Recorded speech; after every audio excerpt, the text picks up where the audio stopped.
Bismillahirrahmanirrahim. Assalamualaikum warahmatullahi wabarakatuh. Alhamdulillah ala ihsanihi wa syukru lahu ala taufiqihi wa amtinani. Ashhadu an la ilaha illallah wahdahu la syarika la ta'zima li sya'nih.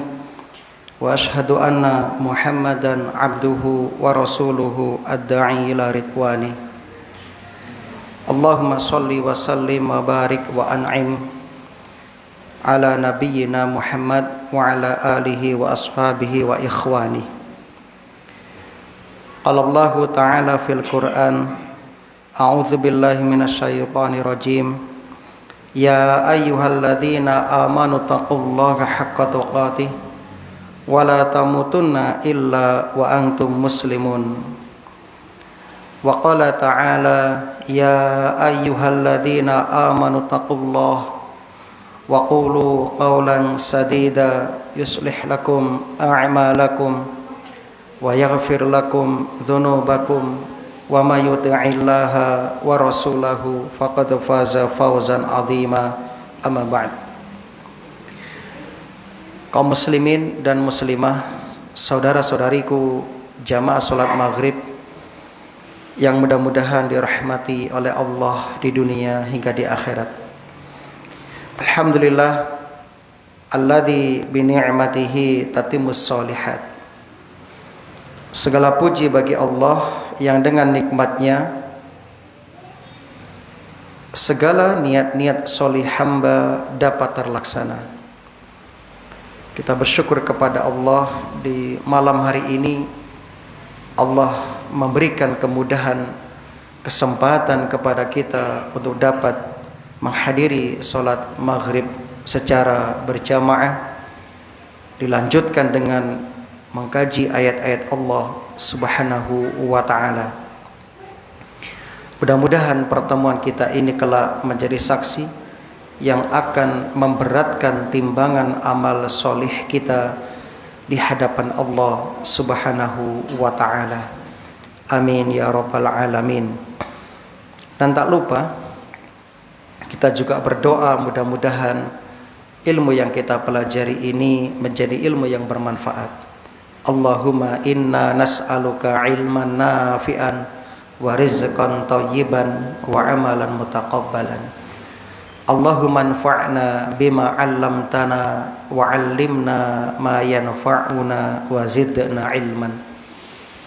Allahumma arinal haqqa haqqan warzuqna ittiba'ah wa arinal batila batila warzuqna ijtinabah. Salawat ma'assalam mudah-mudahan senantiasa tercurah limpahkan kepada Nabi besar Muhammad sallallahu alaihi wasallam yang menjadi uswah dan qudwah kita dalam kehidupan di dunia dalam rangka meraih kebahagiaan yang kekal abadi di akhirat. Allahumma sholli wa sallim wa barik ala sayyidina Muhammad wa ala alihi wa ashabihi wa man tabi'ahum bi ihsanin ila yaumiddin. Rasulullah sallallahu alaihi wasallam dalam hadis Muslim bersabda, "Idza marartum biriyadil jannati farta'un." Apabila kalian melewati taman-taman surga, maka singgahlah di dalamnya, rekreasilah ke dalamnya. Qalu wa ma riyadul jannati ya Rasulullah. Apa yang dimaksud dengan taman surga itu ya Rasulullah?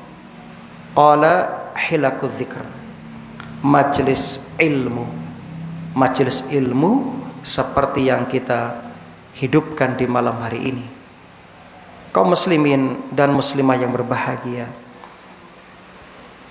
ketika tadi jenengan keluar dari rumah menuju ke salah satu rumah Allah untuk niat menuntut ilmu syar'i atau ilmu agama, maka hakikatnya kita sedang berada di atas jalan ilmu. Kita sedang berada di atas jalan thalabul ilmi, menuntut ilmu. Dan jalan ini adalah jalan pintas, jalan tercepat bagi kita untuk memasuki surga Allah Subhanahu wa taala. Rasul bersabda, "Man salaka tariqan yaltamisu atau yatlubu fihi ilman, sahhalallahu bihi tariqan ilal jannah au bihi tariqan min turukil jannah." Rawahu At-Tirmidzi wa Abu Dawud.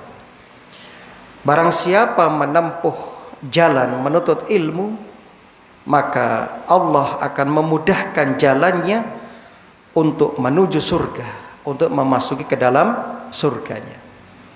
Semoga kita termasuk calon penghuni surga. Amin ya rabbal alamin. Bukan hanya itu, ketika kita di majelis ilmu, kita akan mendapatkan sakinah, mendapatkan ketenangan, mendapatkan kedamaian, mendapatkan rahmat, serta dimuliakan oleh para malaikat. Dalam hadis riwayat Muslim nomor 2699, Rasulullah sallallahu alaihi wasallam bersabda, "Wa majtama'a qaumun fi baitin min buyutillah." Tidaklah satu kaum berkumpul di salah satu rumah di antara rumah-rumah Allah di masjid seperti malam ini. Yatluna kitaballah wa yatadarasunahu bainahum. Dibacakan di dalamnya Al-Quran, saling menyimak, memperhatikan, memahami, mempelajari. Illa nazalat alaihimus sakinah wa ghasyiyatuhumur rahmah wa haffathumul malaika wa dzakarahumullah fi man indah. Maka orang tersebut akan dicurahkan padanya sakinah, ketenteraman, ketenangan, wa ghasyiyatuhumur rahmah, diliputi dengan rahmat, dinaungi dengan rahmat, wa hafathumul malaika, para malaikat ya mengelilingi mereka, melingkupi mereka, wa dzakarahumullah fi man indah, dan Allah menyebut ya mereka di sisi makhluknya yang mulia itu di langit, di hadapan para malaikat. Jadi, jenengan saat ini disebut-sebut di langit. Ini si fulan, si fulan, si fulana, masya Allah. Kemudian orang yang hadir di majelis ilmu dihitung sedang berjihad di jalan Allah Subhanahu wa taala. Man dakhala masjidana hadza liyata'allama khairan aw yu'allimahu kana kal mujahid fi sabilillah. Barang siapa yang memasuki masjid kami, yakni Masjid Nabawi di masa itu, untuk mempelajari kebaikan atau mengajarkan kebaikan, kana kal mujahid fi sabilillah, maka dia seperti sedang berjihad di jalan Allah. Wa man dakhala li ghairi dzalika kana kan nadhir ila ma laysa lahu. Barang siapa yang memasuki masjid bukan untuk tujuan tersebut, maka ia seperti orang yang sedang melihat sesuatu yang bukan miliknya. Eman-eman ya, dia hanya melihat ya, sebuah keindahan yang enggak bisa dimiliki. Kemudian yang hadir dicatat sebagai orang yang sholat sampai pulang ke rumahnya. Masya Allah ya, sebagaimana yang sudah disebutkan dalam hadis Hakim, dengan syarat tidak melakukan tasbik ya, tidak melakukan tasbik ya. Jadi mulai dari rumah sampai di masjid tidak melakukan ini ya, maka selama itu ada dicatat sedang sholat sampai pulang. Masya Allah. Dan juga dicatat di Illiyin. Kesimpulannya, betapa banyak keutamaan yang akan diraup, didapatkan oleh seorang hamba yang menghadiri majelis ilmu. Mudah-mudahan Allah memberikan keistiqomahan kepada kita untuk senantiasa berada di atas jalan ilmu hingga kita menghadap Allah Subhanahu wa ta'ala. Amin ya rabbal alamin.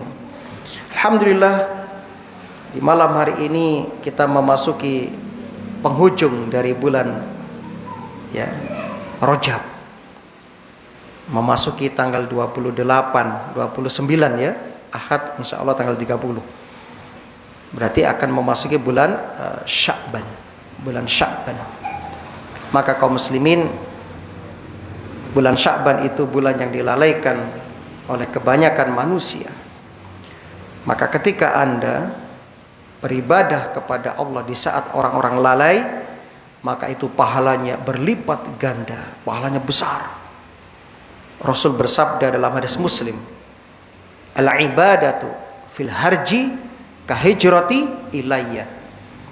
Beribadah kepadaku, kata Allah, beribadah kepada Allah di musim fitnah seperti berhijrah kepadaku, kata Rasulullah sallallahu alaihi wasallam.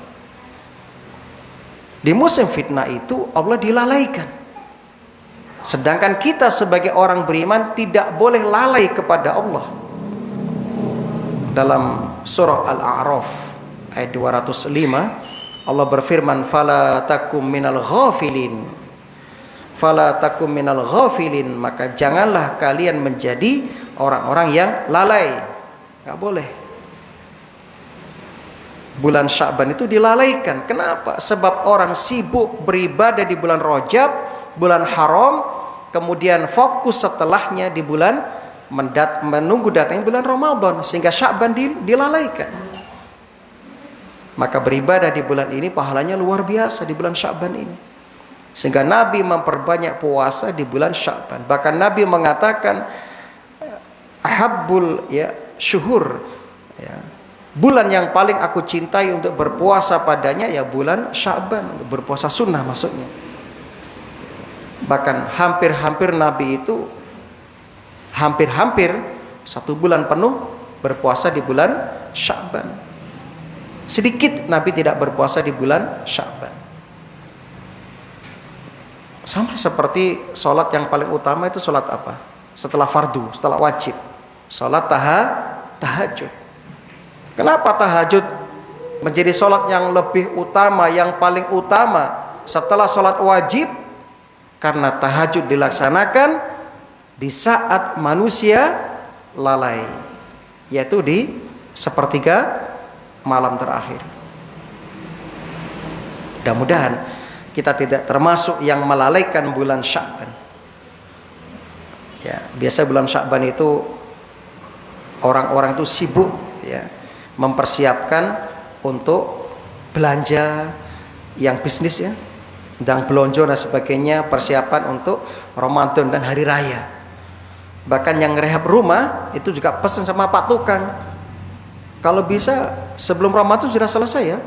Jadi Sya'ban itu sudah full. Nanti open house ketika Syawal sudah bagus mening rumahnya. Nah, jadi Sya'ban itu banyak dilalaikan. Banyak dilalaikan.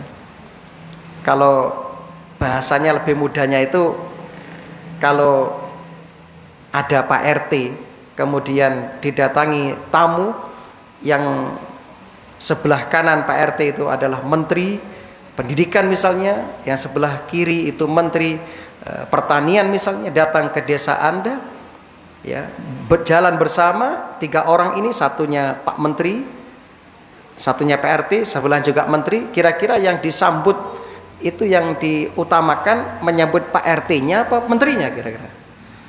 Menterinya. Nah, ini ibaratnya Rajab itu menteri, kemudian Ramadan juga menteri. Nah, Sya'ban seperti Pak RT, nggak diperhatikan.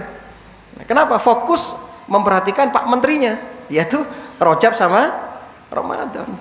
Nah, sehingga Sya'ban dilalaikan. Nah, itu ibaratnya seperti itulah. Nah, mudah-mudahan kita tetap semangat ya. Sebab apa? Kita nggak boleh panjang angan-angan ya, dengan berpikiran nanti aja wis tak fokus ibadah di bulan Ramadan, Sya'ban saat enggak. Sebab apa? Ulama mengatakan anta ibnul yaum, anta ibnul yaum, kamu itu anaknya hari ini. Adapun besok belum tentu, kan begitu. Silakan Anda boleh punya angan-angan, boleh punya cita-cita, boleh punya ya langkah-langkah ke depan ya, jangka panjang dan sebagainya. Tapi ingat, hari ini jangan dilupakan. Hari ini ya inilah kesempatan kita untuk bersungguh-sungguh mengisi dengan amal soleh. Sebab hari esok belum tentu milik kita. Ini jangan dilupakan.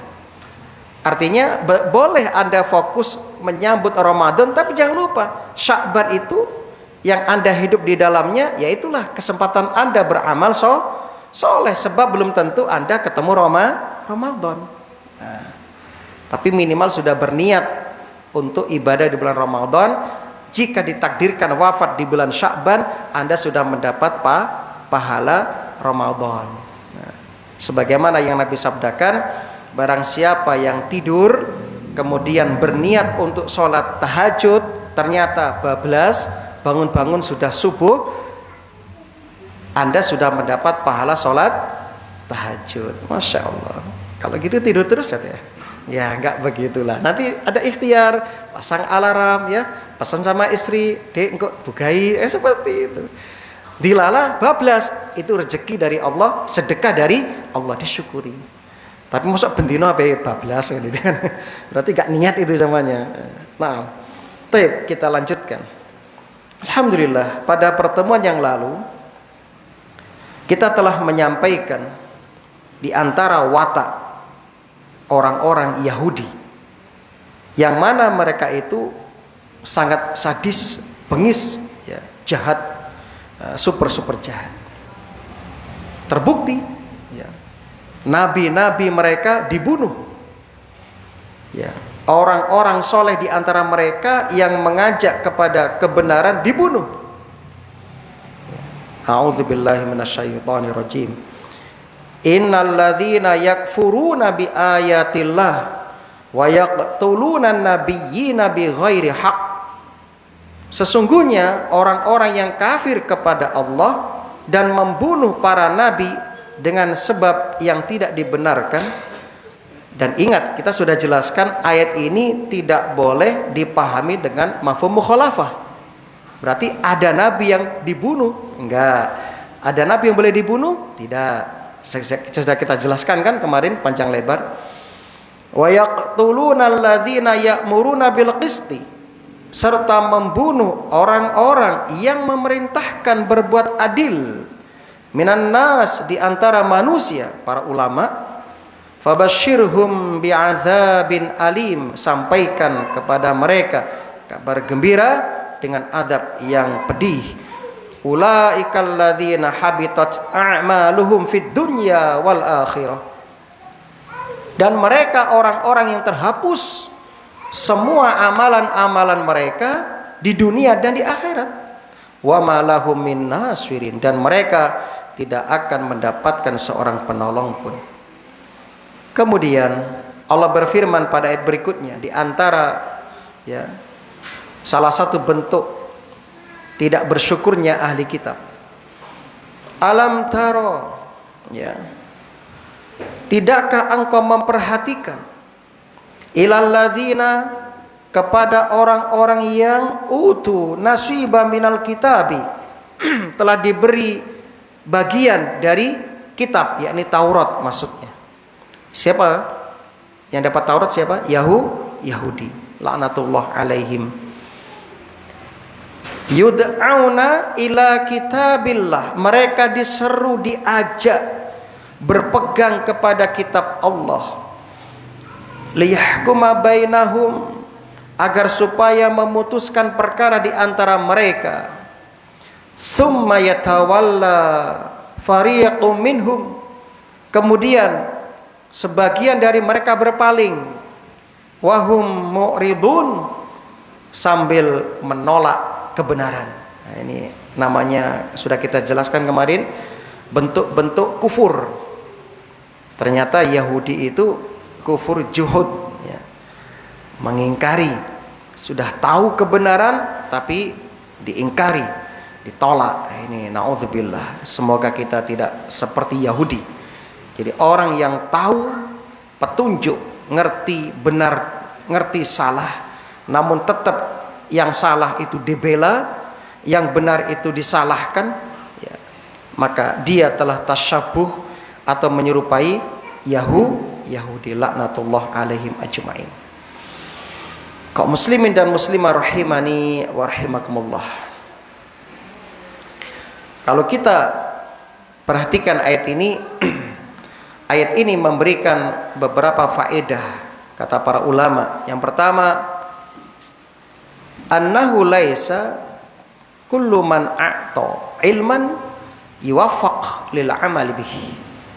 Tidak setiap orang yang diberi ilmu itu mendapatkan taufik, petunjuk untuk mengamalkan ilmu. Enggak semuanya. Saya ulangi, tidak semua orang yang diberi ilmu oleh Allah mendapatkan hidayah taufik untuk mengamalkan ilmunya. Enggak semuanya. Ini tolong diperhatikan. Jadi enggak usah heran. Loh, itu kan profesor doktor Islam, tokoh cendekia muslim, bahkan kiai. Tapi kok kelakuannya kayak ngono? Nah, enggak usah heran.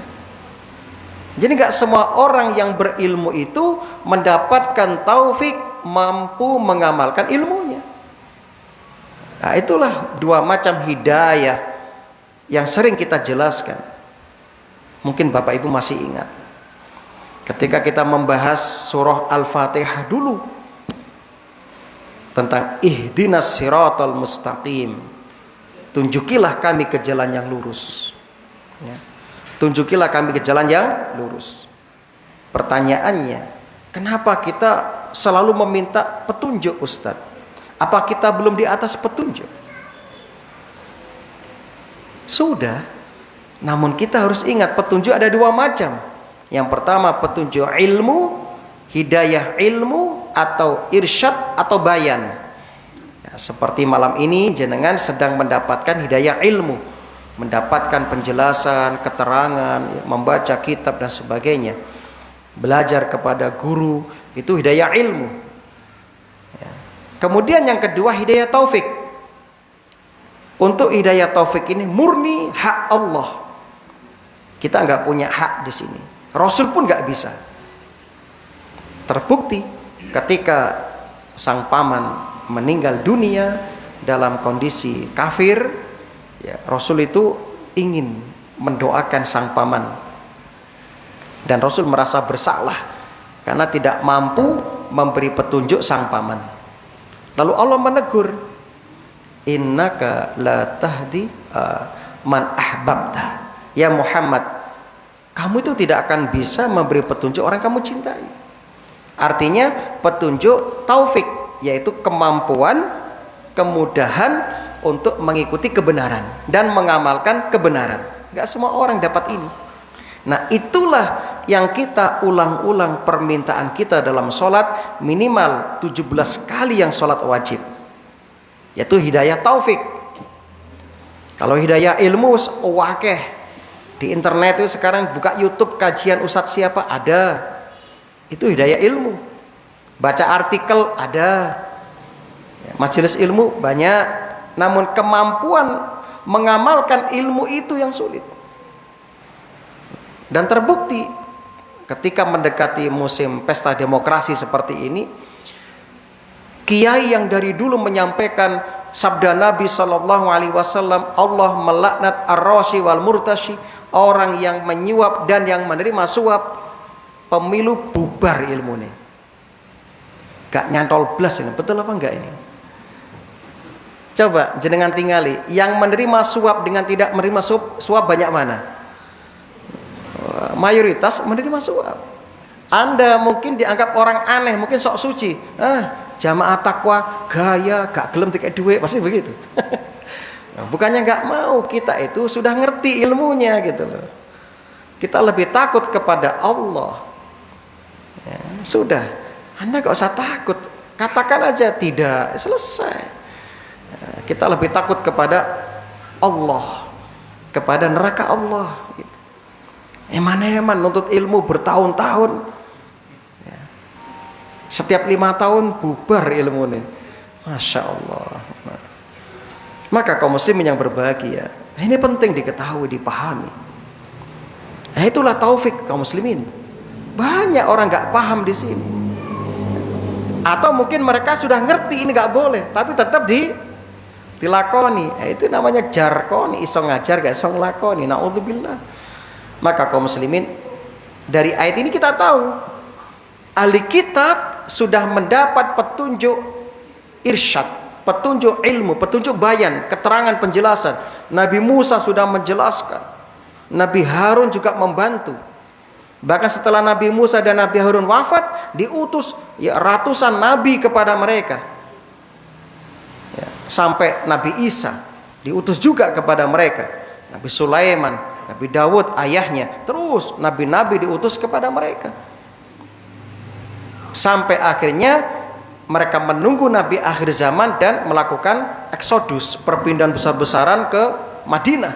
Karena menurut kitab mereka, Nabi akhir zaman akan muncul dari tempat yang banyak tumbuh pohon kurma. Lalu mereka meyakini Madinah waktu itu. Maka mereka tinggal di sana bertahun-tahun, dan mereka sering berkoar-koar cerita kepada orang Arab asli Madinah, kami nanti akan mengalahkan kalian ketika Nabi akhir zaman diutus. Kan itu kan kebanggaan mereka, sebab mereka meyakini Nabi akhir zaman itu dari bangsa Israel, Yahudi. Dilalah pas Nabi tersebut datang bukan dari Yahudi tapi dari Arab. Muncullah kedengkian, hasad, iri dalam hati mereka, sehingga mereka menyembunyikan hakikat kebenaran Kanjeng Nabi Muhammad dalam kitab mereka.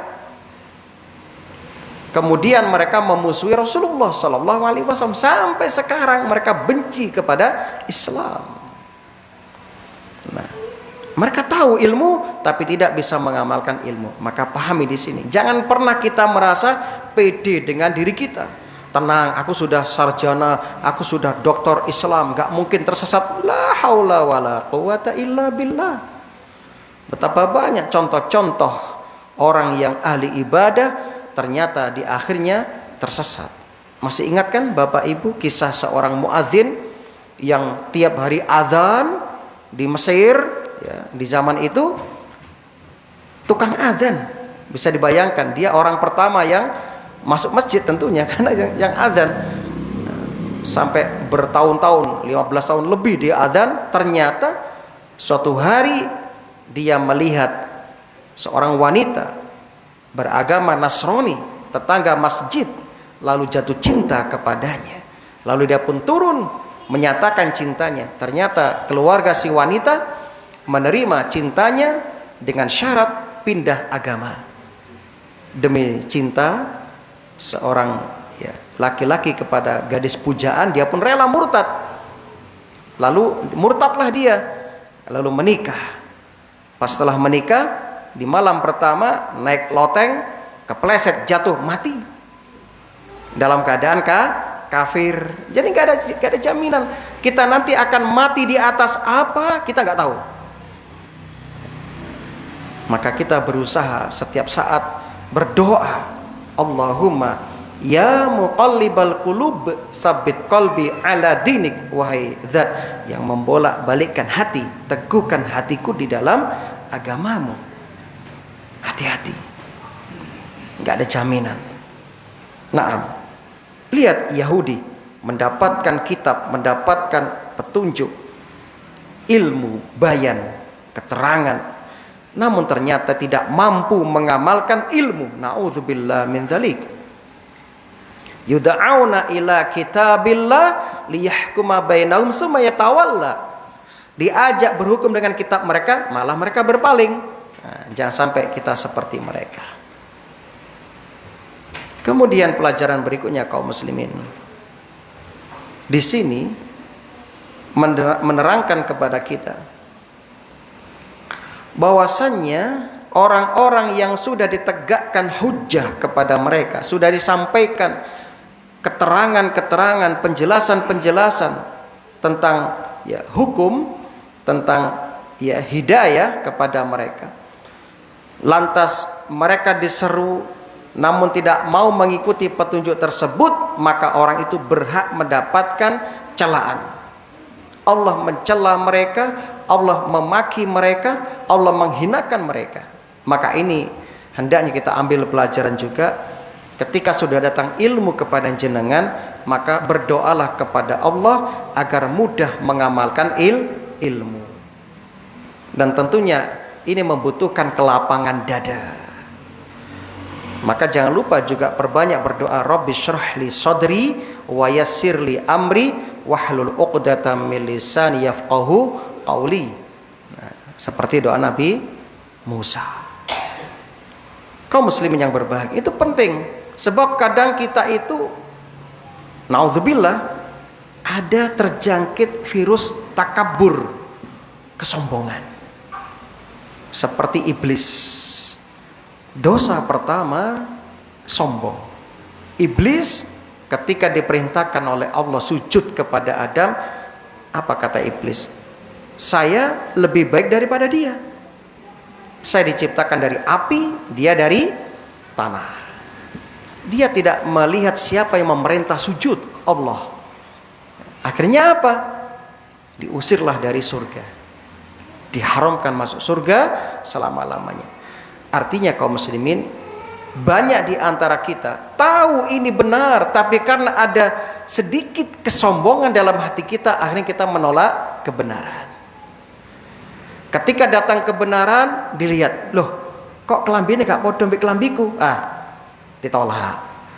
Ketika datang kebenaran, disampaikan hujah, dalil, tegas, jelas, dilihat, loh sing nyampaikan kok si enom, aku lo senior, ditolak. Ini kesombongan. Sombong itu bukan pakai baju baru, mobil baru, bukan. Sombong itu kata Rasulullah SAW, al-kibr batarul haqqi wa ghamtun nas. Sombong itu adalah batarul haq, menolak kebenaran, meremehkan manusia. Meremehkan manusia. Karena gak mesti hidayah datang dari mana, gak mesti. Maka kaum muslimin, terkadang datang dari cucu kita yang masih kecil, terkadang ya. Terkadang datang dari tetangga, kadang dari peristiwa yang kita alami, kadang dari kajian, kadang dari baca kitab, kadang dari melihat kejadian. Seperti kemarin di bioskop diputar film tentang neraka. Yang nonton ada beberapa bencong. Habis nonton film itu langsung dia nangis dan berteriak pingin taubat. Wes aku tak taubat, wes mau dadi bencong meneh kan. Setelah melihat film tentang neraka. Masya Allah, enak-enak ya yang nggak buat film ini kan. Nah, tentunya itu bukan sungguhan, itu hanya ilustrasi saja. Ternyata melalui film itu ada seorang bencong yang taubat. Masya Allah, kan kita nggak tahu dari mana hidayah kan begitu. Yang jelas kita harus terus minta hidayah. Dan jangan lupa ketika ada sumber hidayah, datangi. Seperti misalnya mungkin dapat WA dari teman, ojo lali kok pengajian ya Masjid At-Taqwa. Wah, itu kan bisa jadi itu sumber hidayah. Tapi ketika hati kita menolak, gak wis rasa-rasen misalnya. Namun ketika kita semangat, bisa jadi itu sarana mendapatkan hidayah. Kita nggak tahu. Nah, maka yang jelas ikhtiar harus ditempuh. Nah, kita bersungguh-sungguh mencari hidayah. Nah, pelajaran berikutnya, wajib berhukum dengan Al-Quran, dengan kitab Allah. Yuda'auna ila kitabillah liyahkuma bainahum. Tentunya ini dalam urusan syariat dan yang diatur oleh syariat, gitu loh. Karena agama kita sudah sempurna dan agama kita mengatur semua aspek kehidupan.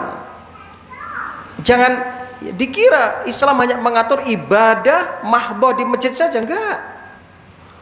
Semua diatur oleh Islam, mulai dari urusan kamar mandi, tata cara masuk kamar mandi, urusan pakai baju, melepas baju, sampai urusan kepemerintahan diatur oleh Islam. Fikihnya sudah ada semuanya. Fikih pemerintahan, fikih hakim, fikih pejabat, fikih PNS, itu ada semuanya. Fikih ASN itu ada. Kalau kita mau mengkaji itu sudah diatur oleh syariat, lengkap sudah. Kenapa? Karena Allah nggak main-main menciptakan kita, sehingga Allah membekali kita dengan semua yang kita butuhkan. yaitu semua peraturan yang mengarahkan kepada kebaikan, kemaslahatan hamba. Mulai jual belinya diatur, mulai pernikahan diatur, semuanya diatur oleh, sampai persusuan, sampai semuanya tentang hukum ya, tabani, anak angkat diatur semua dalam Islam. Jihad semua diatur dalam Islam. Sempurna sudah agama Islam. Maka untuk urusan agama kita kembali kepada Allah. Adapun urusan dunia seperti bercocok tanam ya, seperti misalnya perbengkelan atau mungkin pengelasan dan sebagainya, atau mungkin berkaitan dengan duniawi, Islam menyerahkan kepada kita. Rasul bersabda, antum a'lamu bi umuri dunyakum, kalian itu lebih paham tentang urusan dunia kalian. Tapi untuk urusan ibadah ya, itu kita kembalikan kepada syariat, kepada Allah dan Rasulnya sallallahu alaihi wasallam. Naam. Kaum muslimin rahimani wa rahimakumullah.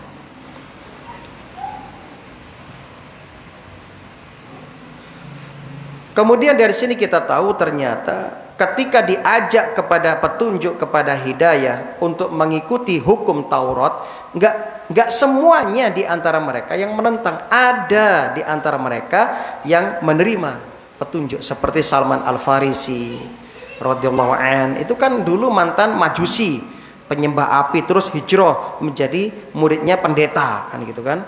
Terus hijrah karena gurunya berpesan, karena kebetulan gurunya jujur. Dia berpesan kepada Salman, cari nabi akhir zaman di sini dengan ciri-ciri ini. Hijrah dia dari Persia dulu, sekarang Iran, sampai terdampar ke Madinah. Diperjualbelikan menjadi budak. Dalam rangka apa? Mencari kebenaran. Nah, sampai seperti itu. Nah, juga ada Abdullah bin Salam ya, mantan pendeta Yahudi ya, yang masuk Islam kan. Banyak sekali kisah-kisah itu. Yang terakhir, ayat ini mencela ya, siapa saja yang berpaling dari kebenaran. Jadi orang yang berpaling dari kebenaran itu dicela oleh Allah Subhanahu wa taala. Naam, saya kira itu. Semoga ini bermanfaat bagi kami khususnya dan juga bagi para jamaah. Dan semoga kita semuanya diwafatkan dalam keadaan husnul khatimah. Allahumma rizqna husnul khitam. Allahumma tawaffana alal Islam was sunnah. Rabbana atina fid dunya hasanah wa fil akhirati hasanah wa qina adzabannar. Amin ya rabbal alamin. Subhanakallahumma wa bihamdika asyhadu an la ilaha illa anta astaghfiruka wa atubu ilaik. Assalamualaikum warahmatullahi wabarakatuh.